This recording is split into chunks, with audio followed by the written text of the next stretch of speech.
it's Friday. It's Friday. I'm live with your live Q&A. I'm Dr. Trisha Pingle. Welcome.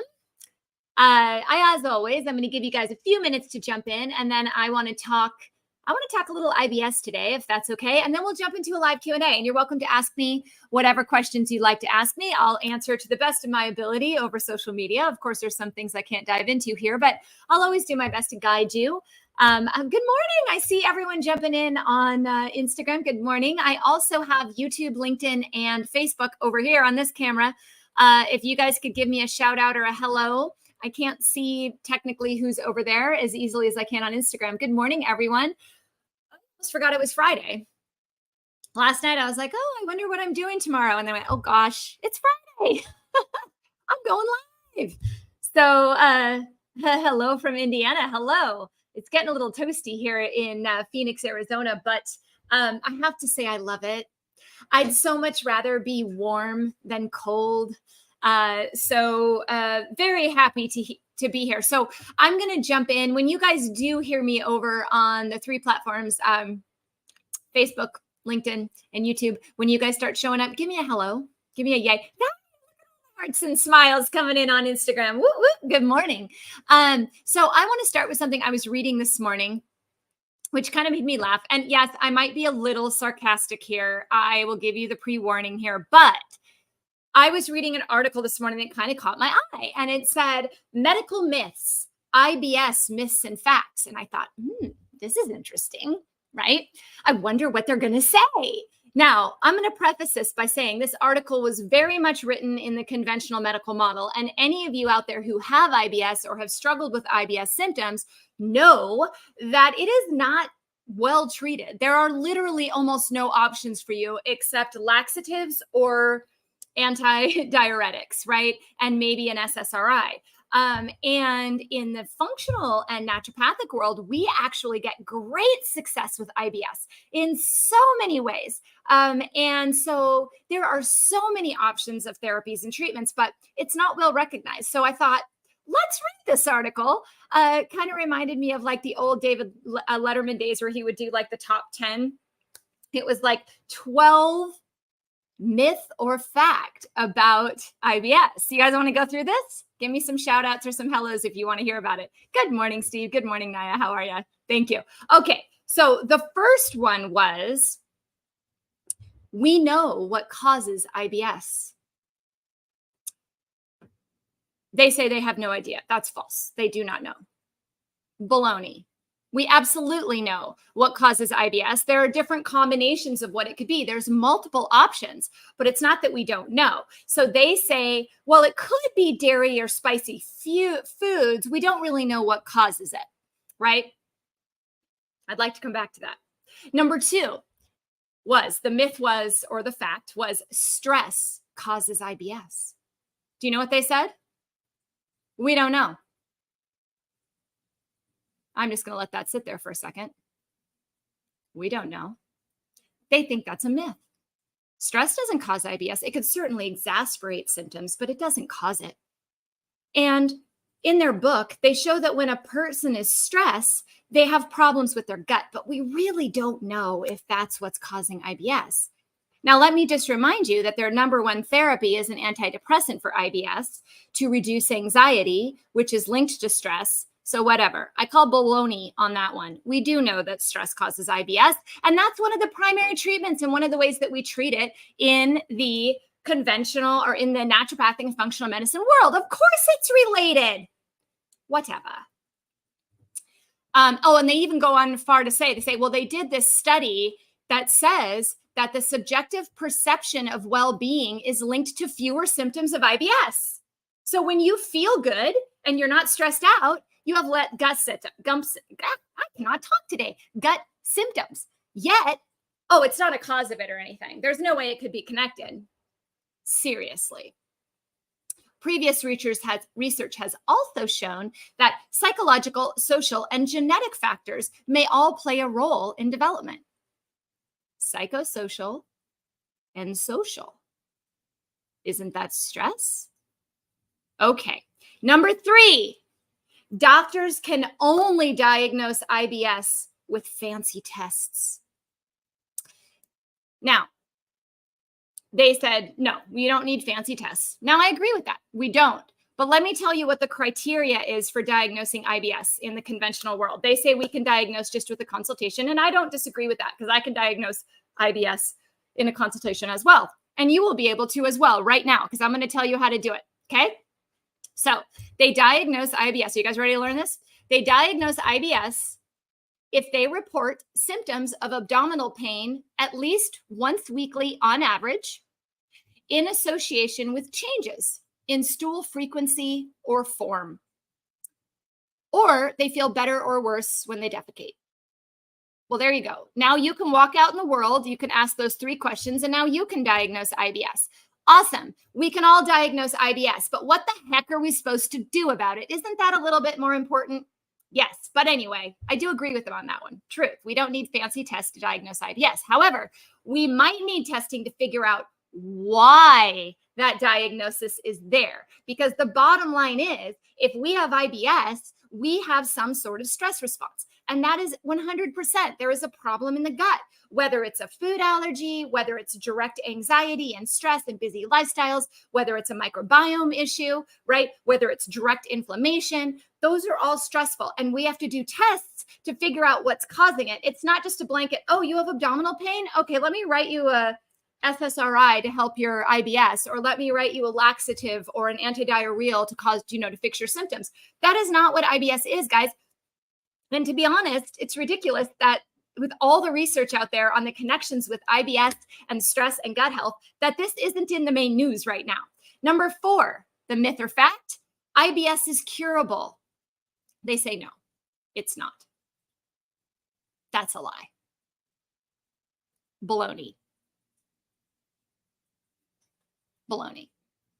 Absolutely is curable. If you figure out what's causing it and you fix the cause, it's gone. And I have numerous clients over the years that will 100% agree with me that they no longer have IBS. So therefore, it's wrong. And I'm going to give you the 5th one because, well, I'll give you a couple of, I'll run through the last ones quickly. But number 5 was IBS is uncommon and does not affect quality of life. Actually, it is common. 10 to 15% of you out there deal with IBS, and that's only ones that have been diagnosed. Right? And it can be debilitating, right? They also talk about meditation. They say meditation helps is the myth or fact. And they say, well, that's not really true. Research shows that it may help relieve the symptoms, but research is ongoing. We're really not sure if it helps. I'll just leave that one there as well. At the bottom, they say, a meditative walk, if you do meditation and walk together, is a known stress reliever and reboots your system. But it needs a lot of practice. If you're not good at it, it won't work. Okay.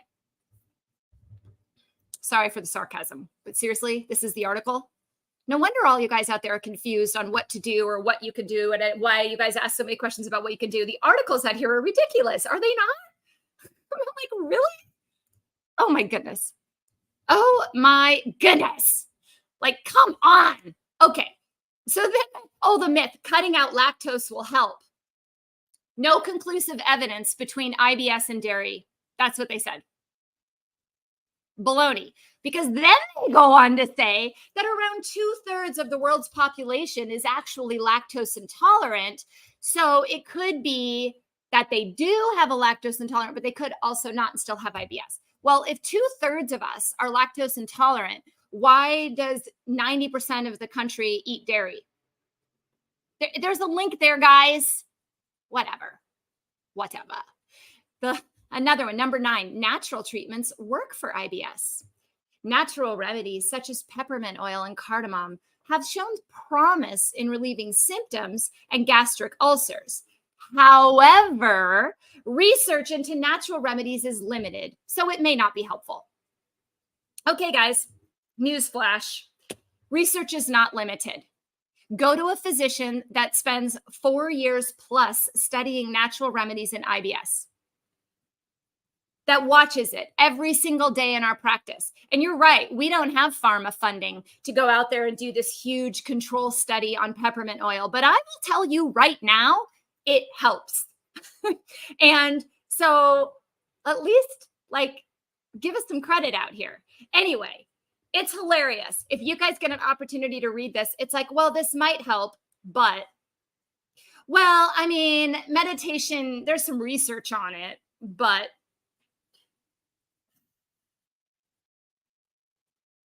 how many of you have a symptom, right?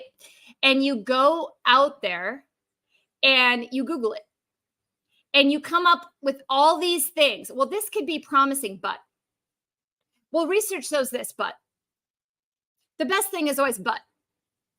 And how many of you walk away going, what the heck? Anyone? What do I do? How do I know? How do I interpret this? What's the truth? Can we believe it? Because I'll tell you what, guys, I did before this prep, right? This is how I prep for my lives every week. I go through Instagram and I look for health articles. You know, we really shouldn't be getting our news from Instagram, just so you know, but that's what I do because it's what you guys see, right? Majority of my followers are on Instagram. Instagram's a big platform for me. You guys are awesome. Facebook too, and YouTube and LinkedIn, but you know, Instagram. So I go there and there's like all these health articles, you know, myths about this, blah, blah, blah, blah. And I'm sure you guys read them. And most of the time they are completely wrong. And I'm just like, well, no wonder, right? Like, for heaven's sakes. And here's my other question. Does trying peppermint oil hurt anything? Does trying meditation hurt anything? I'd like to find somebody out there that tells me that meditation made their life worse. Just anyone out there say that I cleaned up my diet and started to meditate and my symptoms are worse. Anyone, right?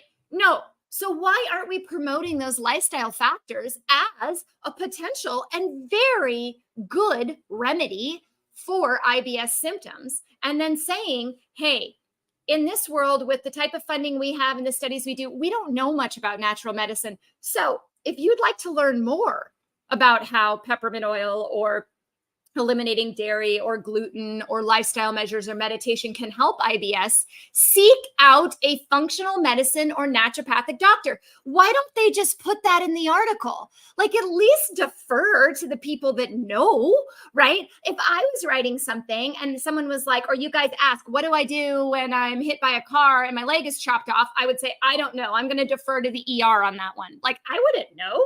If someone says, well, how do you do surgery on my shoulder? I'll say, I don't know. I don't do surgery on shoulders, but I'll refer you to an orthopedic. So when these articles come out and they say that there's no value in looking for the root cause or treating with natural medicine or whatever, they could at the very least, this is a suggestion to health.com and, you know, wherever else you're pulling these articles from. How about you just say, seek out a practitioner that has extensive training in this area. Did you guys know as a naturopathic physician, and then I'll open up to questions. I do see them. I just do a little intro to get you guys all in here. Plus I like getting fired up. It's more fun that way. But did you know that as a naturopathic physician, I have to have an undergrad. My undergrad's in biology. So I have a degree in biology, right? I had to have that, right? And then I go into naturopathic medical school where I have 4 years of postgraduate doctorate, where not only did I have to learn pharmacy and pathology and anatomy and microbiology and all of the conventional medications and treatments and flow charts and all that for the conventional side, I also had to learn the other side, the herbal, the acupuncture, the Chinese medicine diagnosis, the physical medicine, the homeopathy, the nutrition, the exercises, extensive insight into the mind-body connection and the nervous systems, the sympathetic and parasympathetic nervous system, how the body is controlled by the brain and the gut. I had to learn all that on top of the conventional. And then I had to actually see patients and, you know, learn how to practice medicine and do internships and that types of thing. So we are out here. There are a lot of us out here. And there are a lot of traditional MDs who went to the conventional route that decided after practicing that they were fed up And they went and got functional medicine training and naturopathic training on top of it to learn kind of what we were doing. And I think it's brilliant and I think it's wonderful. So if you feel like you're being gaslit, roadblocked, people aren't listening to you, there's no natural options, fire the doctor and find someone who can help you. Please just do it. Go to naturopathic.org, go to functional medicine. I think it's ifm.org. Go to these places and find a physician that can actually help you, because we're all out there and we're well trained. And these articles are bogus and hilarious. And that's my rant for today. Agree? Disagree? Naya's like, we love your rants. I love it. Aaron says the pharma-funded healthcare industry likes to blame everything on genetics or claim that the causes are unknown. Then they treat it with drugs to make lifelong customers. Absolutely. Do you want to know how much these IBS drugs cost? And really, guys, all they are like glorified laxatives and antidiuretics or antidiarrheals or SSRIs, so you forget about it, right? Not once have I had a conventional GI doctor say, hey, have you tried magnesium? Hey, have you looked into peppermint oil? Hey, would you like to do a food allergy test and see if there might be something aggravating your gut? How's your stress level, right? Do you take a probiotic? How do you digest food? Do you get stomach aches when you eat? How's your pancreatic function? How's your gallbladder function, right? Do you have enough hydrochloric acid in your gut to break down food? These are all things that I'm going, when someone comes to me and says, man, doc, I have IBS. I'm miserable. I'm like, whoo, I got 1,000 different things to ask you first before I can pose a solution, right? Oh, and it isn't just IBS, obviously. I mean, I see this all the time with everyone. And I'm like, look, 20 years ago, we didn't have a lot of people like me, right? Now, the natural health and integrative health industry is growing at a rapid rate. And there's a reason why, because we have alternatives. So if anyone has ever gaslighted you, told you absolutely not, there is nothing you can do, there is no way to treat that, there's no way to fix it, all you can do is manage it with medications, run. I want you to turn your chair around and get out of that office and find someone who actually takes the time to listen to you, right? And poses options. Please, as my followers, do that for yourself. You are worth it. And if you need any recommendations for things, you reach out and let me know. I have an amazing, comprehensive network of people. I know amazing people. If I'm not the right fit for you, I just want you to find someone who is. That's because our kids are in for a world of hurt if we keep medicating them the way we're medicating them. Because we're not going to be here to guide them at the way we're being medicated, right? Oh, anyway. Okay. I love it when you get fired up because you flood us with fantastic facts. I love your passion for helping others heal. Thank you. And then Naya says, how many times did they contradict themselves in the article? Exactly. At least make a stand. At least pick something and run with it. Don't sit here and try to confuse the audience by going, yeah.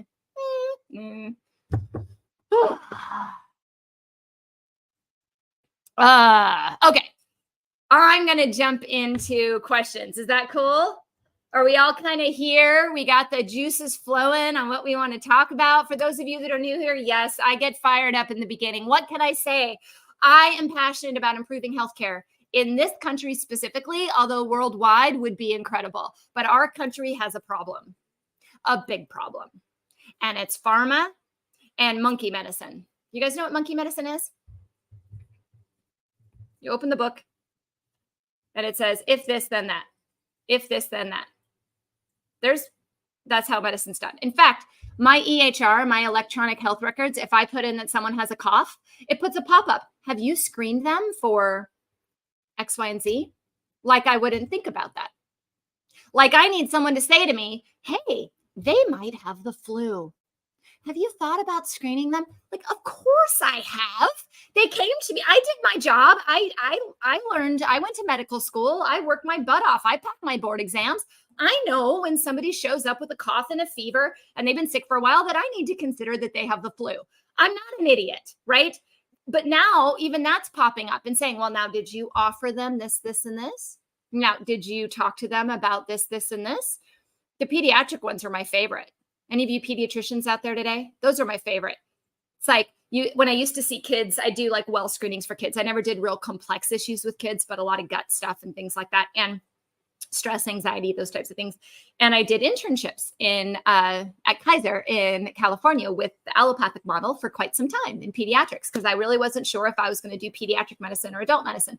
And what was funny is it was like, you had to check the box. Did you talk to them about seatbelts? Did you talk to them about, their immunization schedule? Did you talk? And you literally had to check it off, or you couldn't move forward if you didn't talk to them about that. And I thought, okay. Anyway, enough on that. All right. I do see a bunch of questions, enough to get us rolling. So I'm going to start over on Instagram, and then I'm going to jump over to Facebook, YouTube, and LinkedIn. So you guys keep throwing them at me there. I'm going to scroll back and see where our starting point was. And so keep them coming. I'm coming right to you. Okay. Deal? Are we doing good so far? Those on Instagram that can send me little emojis. Are you cool? You with me? You dropping off? Okay. I wish I could see how many of you guys are out there. I really can't. It'd be cool to know. Thank you for the hearts. I appreciate that. All right. Hello, Nessie. Coffee has so many health benefits. Is it really true that it's bad in pregnancy? This is an interesting question. There are studies with stimulants during pregnancy causing growth issues with babies. So I usually do recommend that you abstain from coffee in pregnancy, particularly in the earlier stages. Now, there's a lot of research that says by the third trimester, it's not as much of an issue. And I suppose if you have a particular reason you need to use it, you could. However, I really recommend just trying to avoid it during pregnancy, just because the cleaner your body is, the healthier the baby, right? But some people do try to use it for bowel movements every day. There are other things you can take that you can't necessarily take in end of pregnancy in high doses. Like, for example, you have to really limit magnesium towards the later part of the pregnancy. You have to be careful with that because it can also induce labor. So I see benefits on both sides. But if you're getting enough nutrients and your baby is growing appropriately, you shouldn't need the coffee. It would be more like just, I like coffee, which is my situation. So do you want me to share a story with coffee with you? Now, I don't know if this is related. This is just anecdotal. But with my first pregnancy, I was like gung-ho, right? I was like, okay, I'm doing everything right. Any other first-time moms out there? They're going to do everything right. You were going to eat perfectly. You're going to make your baby food. You were going to breastfeed. Everything was going to go great. You were never going to put any toxins in them. You're going to be this amazing parent, right? And then the baby comes out and you're like, whoa, right? So with my first pregnancy, I did the fish oils. I did the multivitamin. I avoided caffeine. I exercised every day. I did mind body stuff. Granted, I was in medical school, so I can't say that I reduced stress. And he came out and he's like 6'3", like he has no health issues at all. This kid is amazing. Like, I don't know. He's like perfectly made. I don't have any other way to say it. Right. But my second pregnancy, I was a bit more stressed out. He took a lot out of me. I was a little bit older. I think I was 35 or so when I was pregnant with him. And I was really run down, and I would have a couple sips of coffee every single morning, just a couple, through the entire pregnancy. And he came out like 3 pounds lighter than his brother. He has tons of gut issues. He's the child that I have to like I'm always on my toes. I have no idea what he's doing or where he's doing. Now, is that just his innate personality? Maybe. Was it due to my coffee? I don't know. But I kind of wish I wouldn't have done that. Like now I'm like, could I have made it through without? So I don't know. I think the research is hit or miss. Is green tea okay with adrenal fatigue? I quit caffeine coffee 6 out of 8 days and only have it 1 day a week. Green tea does have caffeine. Matcha has caffeine, but there's also a lot of benefits on the flip side to those plants. You can also look at mushroom coffee. There's some great mushroom coffees, and a lot of them still have a little bit of coffee in them, but the proportion per cup is a lot less. But matcha and green tea are great. Like if you need caffeine and you can lean more towards tea, absolutely go that route. Without a doubt. If you hyper-focus on what's wrong, it stresses you more. I agree. Sometimes we just have to trust that we're going through something for a reason, right? Sometimes we just have to trust that we're to learn from this health scare or from this health environment or from this situation, that maybe our body's bringing us pain or symptoms because it's trying to say something to us. As a society, we're so hyper focused on the diagnosis. And the diagnoses really don't matter too much to me. It's more so, what is the body trying to say? If it develops an antibody against the thyroid and gives you Hashimoto's, one side would say, well, you have Hashimoto's, you need to be on thyroid medication. I would say, you have Hashimoto's. Why? What's the body trying to tell us? Are you going through a lot of stress? How's your nutrient level? How's your digestion? How's your microbiome? Right? Like, there's all these questions that open, like, why would the body all of a sudden, out of nowhere, develop an autoimmune reaction against the thyroid? Why? How come I can take two 40-year-old women, put them side by side, and they have completely different variations of the same illness? Right? Let's say they both have Hashimoto's. One has great energy and good weight management, and the other one is infertile and overweight and can't keep their eyes open. Same diagnosis, different body, right? We see this all the time. How come I can walk outside in front of a mesquite tree and not sneeze, but my neighbor can walk out and will start sneezing? Same tree, right? So we really have to look at the differences in each unique body, right? So yeah, hyper focusing on just the problem can cause problems. We need to also focus on the why so that we can come up with a wide variety of potential solutions and then go through each solution together and decide what makes sense right now. The decision you make right now, let's say it's to avoid caffeine or to avoid gluten or to avoid dairy, may not be the same decision you make a year from now or 3 years from now or 5 years from now, because health is a spectrum. So as we heal and we get better, right, it changes. Make sense? More people are looking for natural ways to heal. Thank you for being on Instagram. Oh, you're welcome. Thank you for showing up. I love it. Hi, Wendy. How are you, hon? How do you lower your A1C? Okay. I will do that one, and then I'll jump over to Facebook. It's getting hot here. I got my fan blowing on me. Not enough, however. All right. All right. How do you lower your hemoglobin A1C? First of all, what is hemoglobin A1C? Hemoglobin A1C is a measurement of your average glucose over the course of 3 months. Now, you could have a high hemoglobin A1C and not have a high glucose, or you could have a low glucose, right? So when we look at diabetic management, they really put a lot of focus on hemoglobin A1C, the target hemoglobin A1C, below 7, below 6, below 5, whatever. But stress can change your hemoglobin A1C. So there's a lot of people out there that are not diabetic that have an increasing hemoglobin A1C, and they have a clean diet. Maybe this is you. Maybe this is why you're asking. You have a clean diet. You exercise. You're like, I don't get it. How come my A1C isn't coming down? Right? I'm not diabetic, or I'm pre-diabetic or whatever, but I can't get it to come down. You're missing a very, very, very important piece. And I'm going to say it right now. And I hope to you, it's a huge game changer. You ready? Your cortisol is impacting insulin, which is causing irregularities in the rhythm of your blood sugar.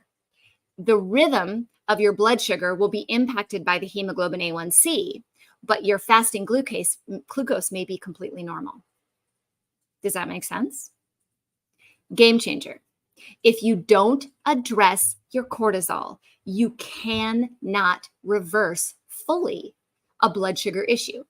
You can make huge impact with diet and exercise, but if you don't include the mindset portion and the reaction to that darn bear that's running, you will not make full progress. You will plateau. In fact, this is for every single medical condition out there, 100% of the time. You can only make so much progress if you don't address the cortisol. Bottom line, you have to address the cortisol. I don't care what the issue is. You have a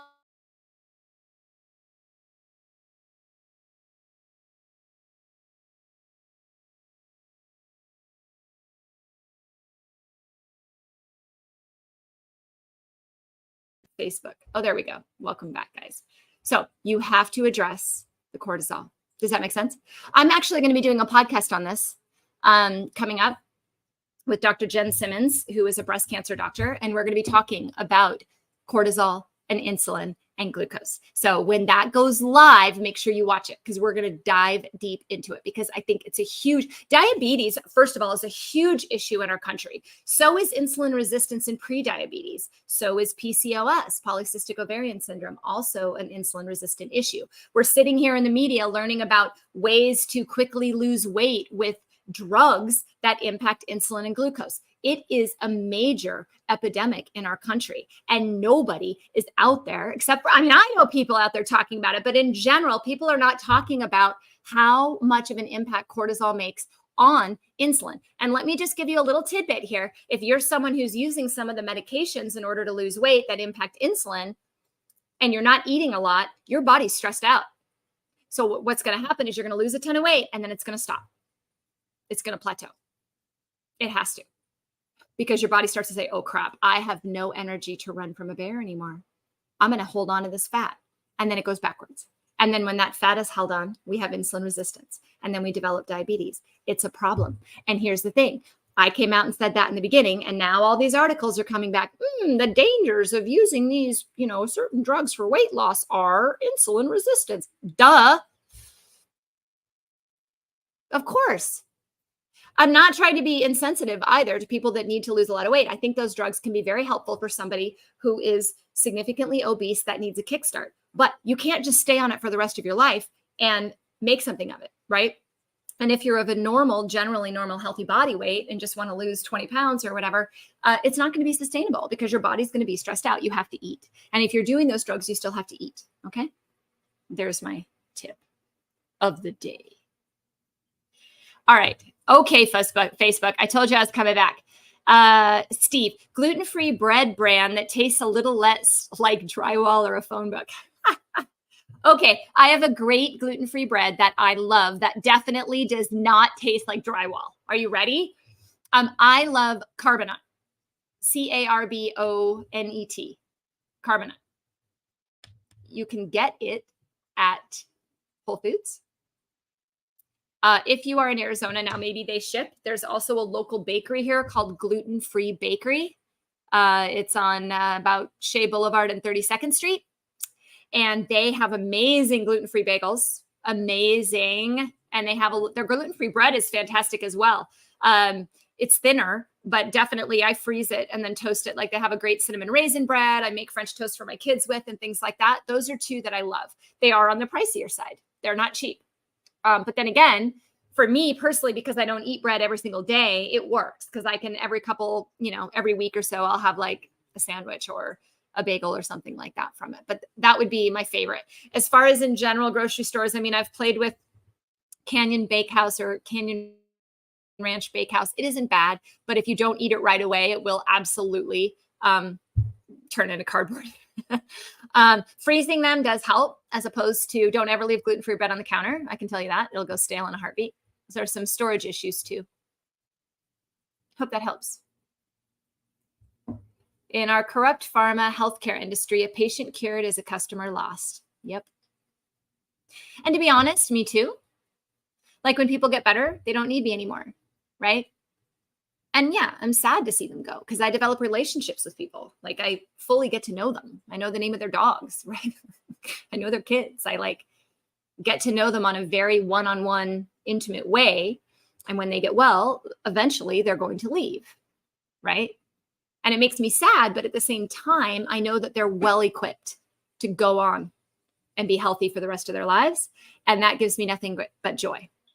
So, and it opens up, to be honest, because I have such a small patient base, it opens up an opportunity for someone else who hasn't been able to work with me yet to come in and get on that same path. So, I think if we looked at healthcare in that way, like we wouldn't have schedules backed up for days and days and days if we actually got people well and they moved on and you allowed people to come in that needed your assistance. And that's kind of been my philosophy of medicine ever since. If you're well and you don't need me, then I understand.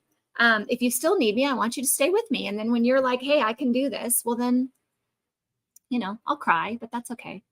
It's all good. Is there anything I can take? can take while taking prednisone that will help keep my testosterone okay and my libido okay.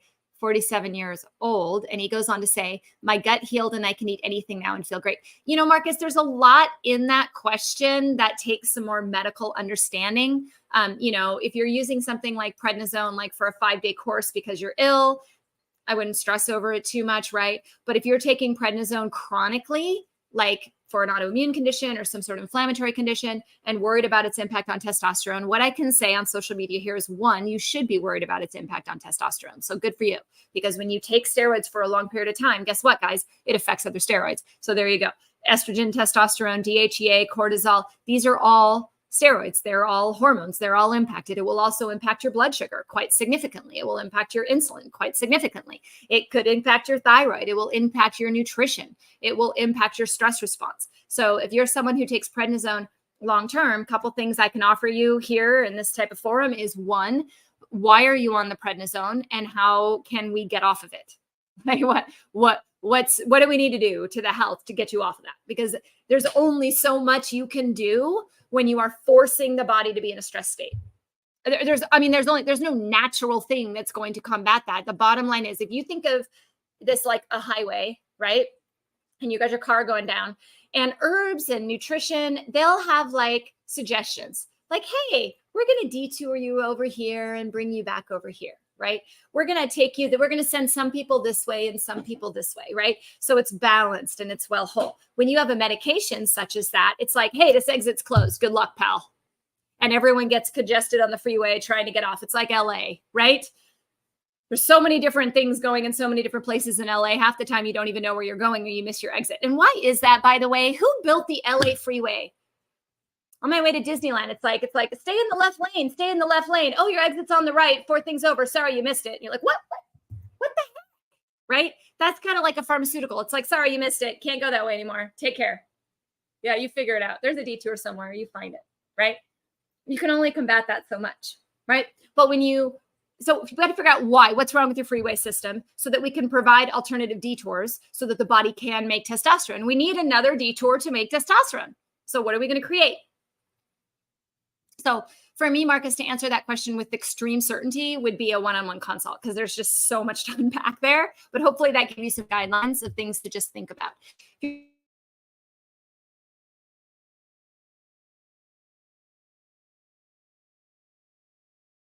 have to use acute steroids, but sometimes you do. Yeah. Okay. Hey, Braden, how's it going? Do you think 1 to 2 chiropractic adjustments each week is too much? Yeah. Why aren't you getting better? So I have a chiropractor, not against chiropractic. I have one. And when I first started seeing him to really work on the instabilities in my hips and my neck and things like that, I saw him once a week. I think it was about a month, 6 weeks. And I was also doing a very focused Pilates program to try to strengthen the muscles around it. And very quickly, I went to every 2 weeks. And then very quickly, I went to every month. And then I went to every 2 months. And then I went to every 3 months. And now I'm on about twice a year. He fixed the instabilities and I did the work to keep them that way. So there was no need for me to continue to go. Right? And I'm sure many of you have had that experience where you go and you feel like you're always at the chiropractor and it fixes it temporarily and then goes right back. There's more to it than that. A good chiropractor will recognize that. Hi, Clearly Lux. How are you? I'm hypersensitive to the poop left in my intestines, especially sigmoid colon, more than other people. What do I do to numb or stop oversensitivity? I'm not certain, except to maybe do a really good focused protocol with a functional medicine doctor or a naturopathic doctor on cleansing the gut and resetting the gut so that you're expelling everything that you need to expel every day. There's a functional issue there, right? There's a leaky gut issue there, probably. There's stuff to investigate. The body's calling the hypersensitive. Anytime you're here, let's talk about this for a second. Anytime you're hypersensitive to something, or you're overstimulated to something, or you have an over emotion to something, You should only be an angry at a level 2, but for some reason you're an angry at a level 10. Or, you shouldn't cry at the commercial, but you're bawling hysterically, right? Anytime there's an overreaction to anything, you're oversensitive to certain parts of your body. That's your body trying to call your attention to a stress response. It's trying to say, hey, clearly, Lex, look at me. Look at me. Something's wrong here. Help me. Let's figure this out. So if you're really hypersensitive to that, that's the area to look. There could be parasites in there. There could be overgrowth of viruses. There could be all sorts of things in that area that are calling your attention to that area. So you need to take a look at it. And then let's see. Tara says, oh, OMG, your story on pregnancy, first, second born is spot on. This explains so much about my perfect first blown son and my wild child second. Yeah. I'm an only child. So I don't know. I just think I didn't understand what second children were like. And now I'm learning that. And as I talk to more moms, they're like, yeah, my second one's wild too. There's a guy on Instagram I follow that cracks me up every day because it's first, second, and third born children and their reactions to things. I can't think of his name right now, but oh my God, every day I'm just rolling. I'm yeah, pretty much. My oldest, is always put together. He always takes a shower. He does his hair, right? And my second literally would go to school with his shirt on backwards, his hair messy, and 2 unmatching socks and smell like crap and not care. He's just whatever. I am who I am. And I'm okay, you stink. Or maybe that's just boys. I don't know. Does DHEA lower cortisol? Not necessarily. DHEA can make cortisol, so it can raise it. More so it would raise it typically, but it could. But I think you're asking as a therapy. So as a therapy, using DHEA can be risky in adrenal fatigue if you don't understand the balance. Now, I have lots of information on this, so I won't spend a ton of time, but DHEA goes to make cortisol. DHEA can go to make hormones. If that balance is off, giving DHEA could harm or help. Right? You have to look at all of it. Oh my gosh, it's already almost 10 o'clock. Let me roll through here. Thank you for your response. I wish we lived closer. She could be my family doctor. You're the best. Hey, I do offer some stuff telemedicine. So reach out. If you want to reach out to my team and see what's available in your state, there's certain states I can practice in, certain I can't. If you have more questions about that, feel free to reach out to my office. Go to drpingle.com. There's a contact form. There's a phone number. Reach out and one of my team members will help you figure that out. Okay. You can always hop on a call with them, schedule a call with them, and they can walk through everything with you and be yeah, this is what she offers. Yes, she can help you. No, she can't. And we can even possibly say, hey, here's some resources for you of where you can look for somebody. So, feel free to reach out. Dr. Pingle, I love listening to you and your wisdom. Hopefully one day you will have a podcast of your own. I know. I mean, this is kind of a podcast. The problem with the podcast is it isn't like live Q&A. And I love talking to you guys. So I feel like it's just me. Now, maybe I'll take little snippets of this and turn it into a podcast. Who knows?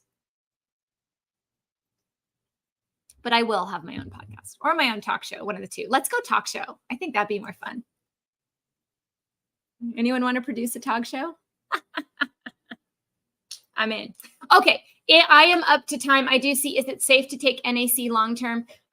There's always conditions in which it's not, but in general, it's a generally safe therapy because it's a nutritional therapy as opposed to a drug or something that has a limiting factor. However, always check, there are interactions. You may not need to take it long-term. If you're addressing the root cause, it may not need to be there long-term, right? Because ideally your body can make its own glutathione. So NAC makes glutathione, which is why it's used a lot for allergies and immune healing and things like that. But if you're actually doing the things to heal the immune system, you shouldn't have to stay on it long-term, right? Whether it's safe or not. Does that make sense? Talk show for sure. All right, Steve, let's do it. Let's do a talk show. I want to do a talk show. Let's do it. I think that would be so much fun. And I want to talk to people and quiz them about how the heck, I would love to bring the person on that wrote this article that did research for that article on myth and fact and be can you tell me how you came across these facts? Let's just talk about it. Let's talk about the differences. I think I would probably be the happiest person in the world. How do you lower your cortisol? Nessie, great question.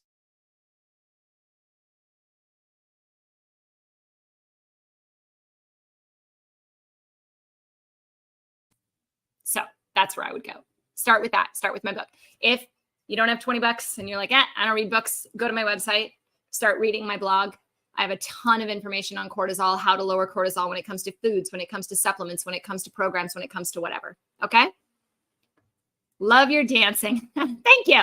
All right, guys, I'm going to head off, but thank you so much for being here today. I love having you guys here, and I will be here next Friday as usual. And if this was helpful to you, please share it, comment, tag people, do whatever you have to do to get it out there. Because guess what? You guys are saying I should do a podcast or a talk show. I need more people. I can't do it. I need more people. So let's get more people in so I can offer something like that and make it a wild success and actually achieve my mission, which is actually making people well. I know, a doctor that wants to make people well. Unheard of, but that's what I want to do. So let's do it together. Much love to all of you. I will see you next week. Bye.